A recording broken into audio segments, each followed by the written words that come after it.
Hi, Nick. Well, this campus is pretty much closed down right now to students. However, inside and outside of Kingsbury Hall, which you can see is lit up in red, white, and blue, workers are buzzing, preparing for this debate. A year of planning is now starting to take shape on the campus of the University of Utah in Salt Lake City. Both campaigns have staff here already, as well as the Commission on Presidential Debates. Kingsbury Hall is being prepared for Wednesday's first vice presidential debate. On Sunday, crews were laying the fiber optics for the nearly 100 million people anticipated to watch it. Really, we're just kind of waiting in terms of that next step for security. In the next day or so, unscalable fences will go up, with all security precautions going to the next level on Tuesday when the Secret Service moves in. As soon as this area is secure, the United States Secret Service will have kind of operational control. It almost becomes kind of their campus. Security efforts are a collaboration between federal officials as well as the Salt Lake City Police Department and the Utah Highway Patrol. Due to security measures, traffic will be impacted. There will be some road closures around President's Circle and around Kingsbury Hall. So pretty much from Tuesday evening through Wednesday, University Street and 100 South, you'll want to avoid that area. For those needing medical care, the hospital as well as Primary Children's Hospital will have open access. Amid the pandemic, the university is on what it's calling a coronavirus circuit breaker, meaning with the exception of the healthcare system, all campus buildings are closed. Organizers are anticipating protesters. But we're just encouraging everybody, if they do plan to come up here, just to wear masks, practice that social distancing, and certainly we'll respect those peaceful protests or people who want to make their voices heard. Now, as part of the safety and security measures for this debate, everyone will be tested for COVID-19. Live in Salt Lake City, Nicole Newman, ABC4 News. Thanks, Nicole. Obviously, that debate is happening on Wednesday. There were a lot of questions about what's going to happen going forward. And that's, of course, because President Trump's coronavirus diagnosis has just dramatically upended both campaigns. We have just 30 days until the election. Now, we know Joe Biden's campaign pulled negative ads about the president following the news of Trump's COVID diagnosis. However, while large in-person rallies with the president are on hold, his campaign did launch a Trump re-election bus tour this weekend. This comes as a new ABC Ipsos poll shows nearly 3 out of 4 Americans say that the president didn't take the risk of getting COVID seriously enough. And tonight there are mixed messages about the president's health after the president's chief of staff told reporters yesterday that his condition is serious. Today's Trump doctor said those comments were, quote, misconstrued, claiming the president had a short episode of high fever and lowered oxygen levels at one point on Friday, but has improved. President Trump's medical team says he could be back at the White House as early as tomorrow. It is still unclear exactly when and how the president was infected. So to Utah now, the latest numbers in the COVID-19 pandemic right here in the Beehive State. For the second day in a row, the Utah Department of Health is reporting a jump in cases. Nearly 1,400 people tested positive since yesterday. That brings our total number of cases to 77,618 since this pandemic began. It means our rolling 7-day average, this is how they really get a sense of where we're trending, for positive tests is just shy of 1,000 positive cases per day.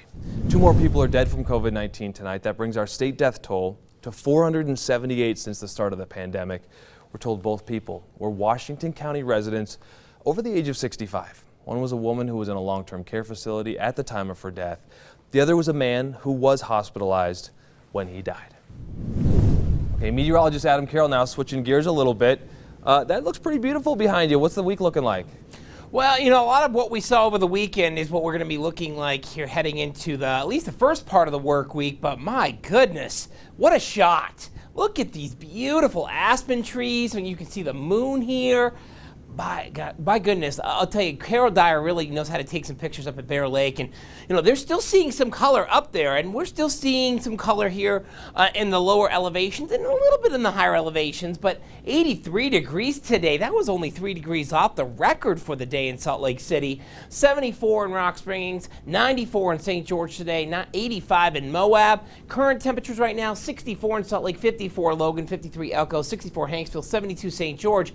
Now, kind of as we head out the door tomorrow morning, we'll be in the low to mid 50s here, so grab that jacket. We'll still deal with some hazy skies, keep that in mind, but we're going to break down a full forecast that will include some high fire danger coming up, Nick. Okay, Adam, thanks very much. A young Utah mother with 3 children dies suddenly this week in Guam. Tonight, the family of Jamie Ellis has a simple request. They hope someone within that territory's government will help them bring her body home. I don't want to believe it. For decades, these three sisters were four. The four of us are best friends. I have friends, but I usually say I don't have friends, I have sisters. So when a few months back, their sister Jamie told them she was moving to Guam for her husband's job, they were happy for her and her young family, even if they knew they would miss their best friend. We received word Wednesday evening, Utah time, of her passing. And then suddenly, their best friend was gone. It was a fever this week, shortness of breath, and then a trip to the hospital. Hospital officials say she went in stable condition, but soon after, she passed away. We were completely heartbroken and devastated, shocked, everything. Her COVID test would later come up negative, but her sisters say Jamie had been diagnosed with a rare form of leukemia a few years back. She overcame it. She had her biopsy results come back clean, but her body was weakened. Without an official cause of death, her sisters can't know for sure how Jamie died. What they do know is they are desperate to be there for Jamie's kids. Jamie has 3 children under the age of 6, 5, 4, and 1. But here's the problem. The sisters say the government there won't let them through over possible COVID concerns. The sisters are now quarantined in Guam. They say they are begging to just get a test, which hasn't even yet happened. They just want to be there with Jamie's family, to quarantine and to grieve. And love them as closely as possible as their mother would. A story that we hope can affect some change. New tonight, a man is dead after being buried in a trench collapse. Obviously, this is closer to home. This happening Saturday around 4:30 p.m. near 1000 South High Ridge Drive. That's in Spanish Fork. Police say the man was working on trench excavation when it collapsed and he was buried. The man was flown to a local hospital where he died. That incident currently under investigation. Now, the Utah County Sheriff's Office asking for your help tonight. 48-year-old Craig Nielsen of Payson, last heard from on September 30th. His pickup truck was later found near the Grotto Trailhead, that's in Payson, on October 1st. Now, Utah County Search and Rescue, they are currently searching that area. So if you've seen Nielsen, there he is on your screen, you are asked to contact police. And the last session of General Conference just wrapped up this afternoon. At the close of the conference, the church president announced 6 new temples to be built, including one right here in Utah. Here's ABC4's Haley Hendricks now with more, along with some highlights today from today's sessions. Another temple for the Church of Jesus Christ of Latter-day Saints is to be built here in Utah, bringing the state's total temple count to 25. And during a time of uncertainty for many, church leaders remind its members that God is aware of them. During Sunday's afternoon session of General Conference for the Church of Jesus Christ of Latter-day Saints, Church President Russell M. Nelson announcing 6 new temples to be built worldwide. Tarawa, Kiribati, Port Vila, Vanuatu, Linden, Utah, Greater Guatemala City, Guatemala, Sao Paulo East, Brazil, and Santa Cruz, Bolivia. Following the announcement, Linden City responding to the news on Facebook, saying they look forward to working with the church as a temple in their city is a great opportunity to welcome people to our community. While current world circumstances are challenging for many, church leaders remind members to have faith and trust in God's timing. So while we work and wait together for the answers to some of our prayers, I offer you my apostolic promise that they are heard and they are answered. Yet it is in these rough stretches of our journey that our faith can be not only tried, but fortified. Due to the pandemic, this is the second semi-annual General Conference that is being held virtually with no option for in-person attendance. Reporting in Salt Lake County, Haley Hendricks, ABC4 News. Thanks, Haley. Coming up in this newscast, we take a look back at unique football seasons of years past. This is happening as we tackle the complexities of COVID-19 during this football season. This story is going to be interesting, and as always, it is definitely worth watching. Plus, looking outside of downtown Salt Lake City, we had a bit of haze and smoke out there today. How much longer can we expect that? Plus, winds of change are blowing in. When can we expect a storm? All coming up next.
Welcome back. Let's try this now. Let's slip away from all the troubling news. Let's look at another story going on this week.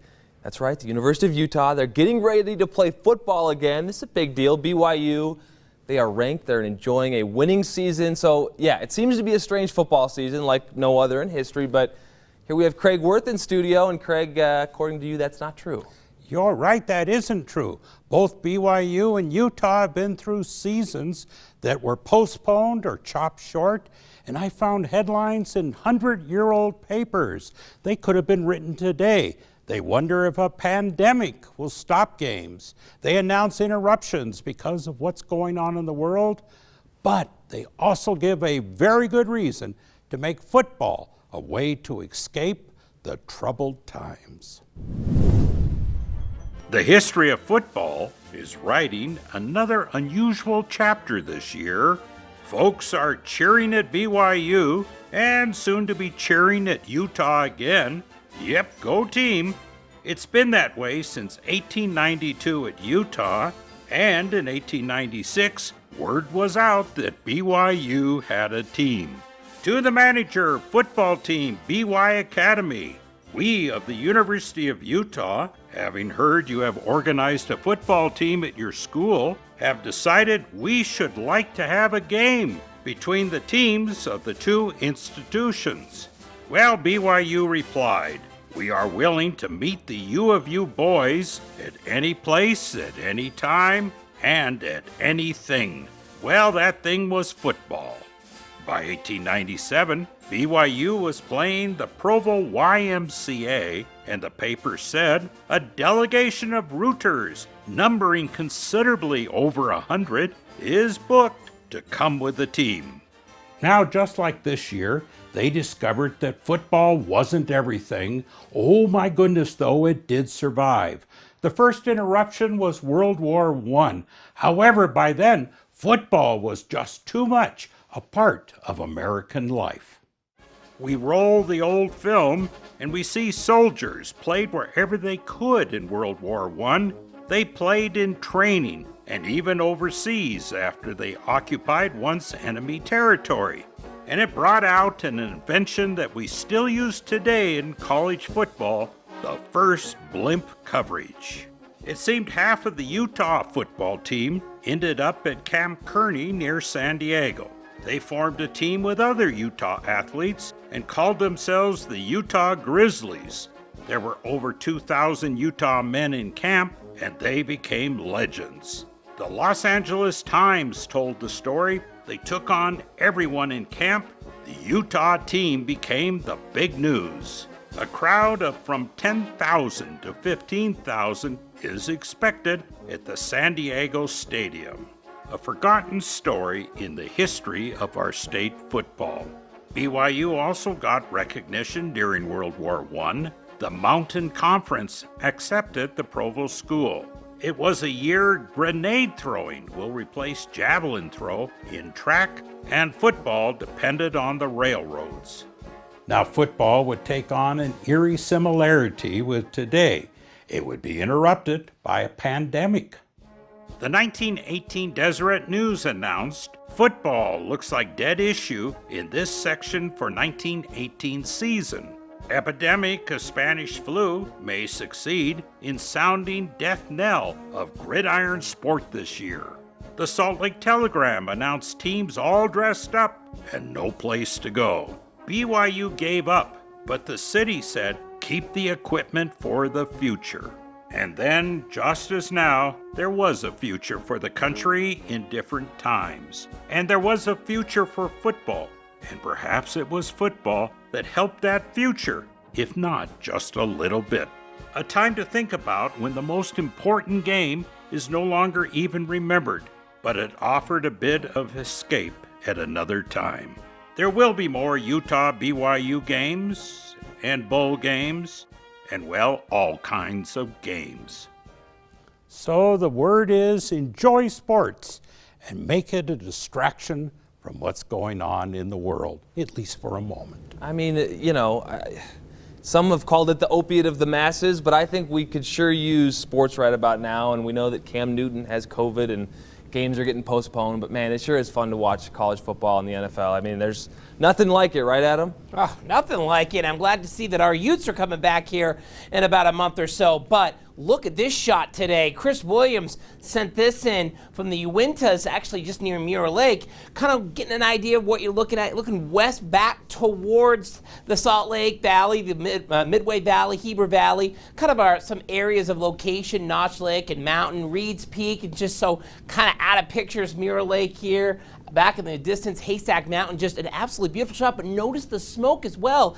And unfortunately, as we go through time over the next 24 hours, we're going to continue to have that smoke around. It's going to be awfully dense here across eastern Nevada, and eventually, later in the day tomorrow, we really are going to start seeing some smoke building up here around our area. As long as we keep this westerly flow going, we're going to be stuck with the haze and smoke. But air quality tomorrow is going to be moderate here for most northern counties except for Carbon, and not down in southwestern Utah. But we do have a red flag warning beginning at noon tomorrow for the Wasatch Mountains, also the western Uintas, the western Uinta Basin, gusts to 30 here for southwest Wyoming, relative humidity 10 to 15%. It's going to be a challenging day for any new fire starts out there.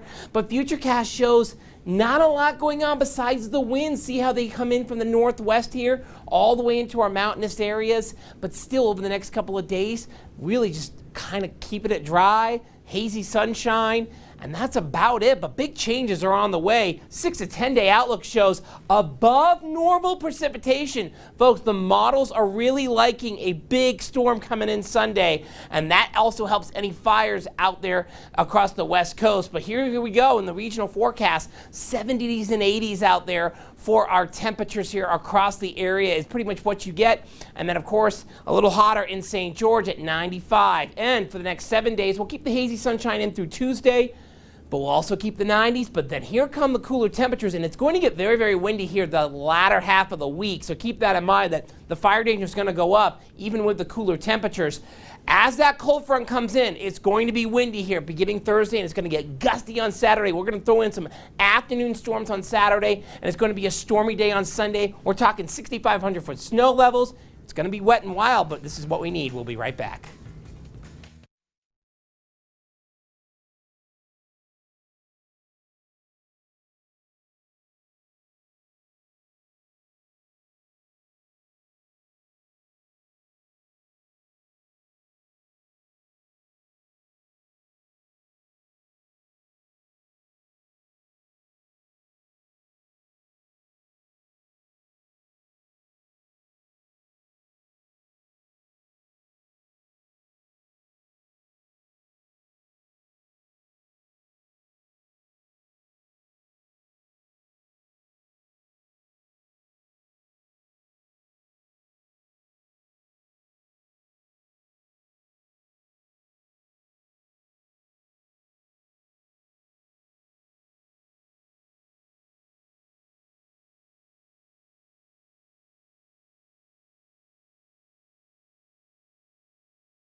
Time now for ABC4 News Sports with Wesley Ruff.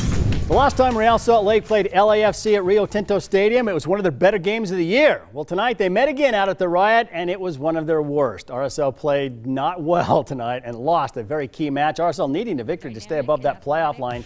But they fell behind in the 23rd minute. LAFC on the attack. Bradley Wright Phillips with the shot finds the back of the net. It's 1-0. 4 minutes later, LAFC scores again. Diego Rossi with some great moves. Fires it past Andrew Putnam. It's 2-0.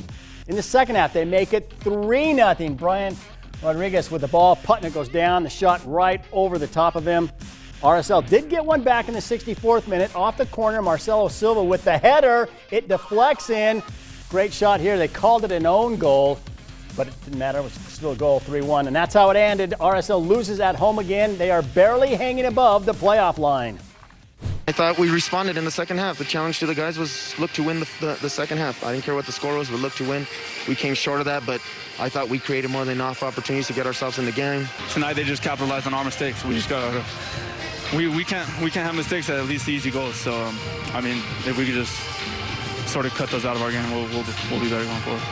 Well, the new college football poll came out today, and BYU made a big jump. The 3-0 Cougars moved up 7 spots. They're now at number 15 in the country. Clemson, Alabama, Georgia, Florida, and Notre Dame 1 through 5. Oregon from the Pac-12, the only team ranked from the Pac-12. They are at number 12. BYU is 15, and Utah outside the top 25 at number 33. Now, the knock on the Cougars is they haven't played any good teams yet. It's not their fault, but you have to give them credit for playing virtually mistake-free football so far in their 3 games. Quarterback Zach Wilson says all their hard work is starting to pay off. You know, it's satisfying. I feel like, the work that we put in the offseason, the practices leading up to this game, the talk back and forth of, hey, against this, I'm going to go here. Against this, I'm going to try and go here. And the guys just responding. You know, I feel like we were, on the same page all night. We were having a strong connection, and guys were just making plays. I was just, putting the ball up there and letting guys go make plays, and they were getting it done. And a former BYU player had a big day today in the NFL. Michael Davis picks off this pass from a guy named Tom Brady. He has clear sailing in front of him, takes it all the way. His 3rd career interception and his first pick 6. And then the nice little pose at the end for the LA Charger. In the Dallas-Cleveland game, another local player scored a touchdown. Dalton Schultz, who played his high school ball at Bingham High School, now a tight end for the Cowboys, catches this one from Prescott.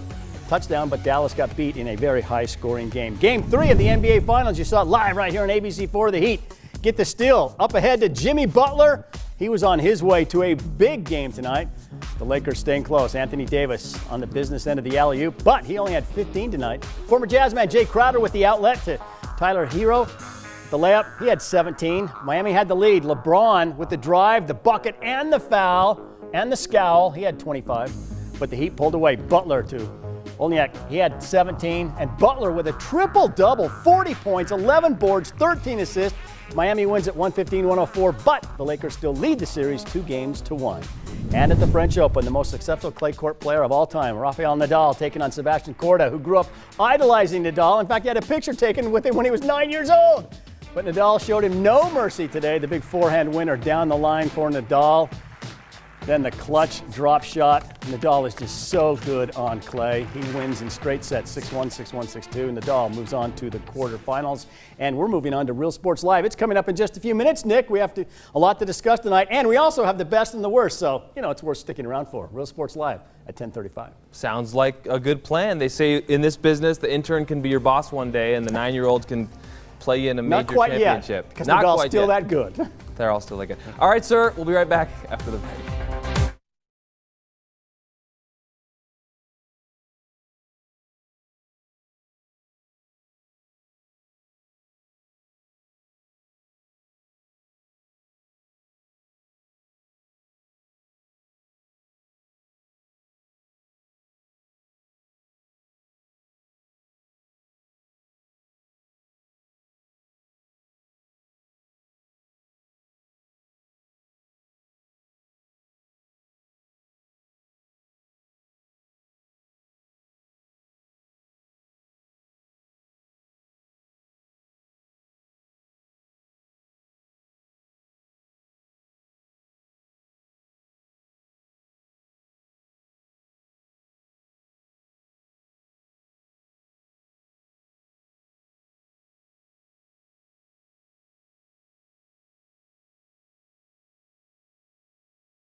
Welcome back. We know a tremendous amount of research is going on to help stop the pandemic.